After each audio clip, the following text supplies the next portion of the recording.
စိုက်ထားပြီးတော့အသားချက်ပါရှိလဲဆိုရင်တော့ဒီမှာဒီပင်တက်တန်းဆိုရင်ဒါ3နှစ်ကျော်တက်တန်းပေါ့3နှစ်ကျော်တက်တန်းမဆိုဘယ်လိုဖြစ်ဆိုတော့ဒါကတော့တချို့အပင်တွေလည်းနှုတ်ရောင်းထားတယ်ပေါ့နော်ဒီမှာဆိုရင်အသက်က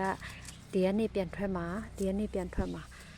အမျိုးဒီကနေ့ပြန်ထွက်မှာပေါ့နော်ဒီမှာတွေထွက်နေတာကဲဒီပင်တွေကိုဖြတ်လိုက်မယ်ဆိုသူဘေးကအပွားတွေအများကြီးထက်တယ်ဒီအောက်မှာကဒီအောက်ကနေကိုအများကြီးထွက်ပေါ့နော်ဒီမှာဒီအောက်ကအပုံဆိုတော့ကြည့်လိုက်ဒါဆိုရင်တချို့လေးလေကျွန်မ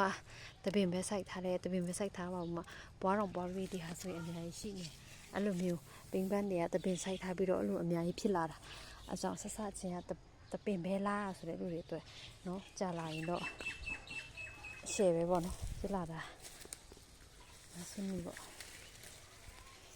အိုးဒီကောင်ရင်သွားလားကောက်သွားနော်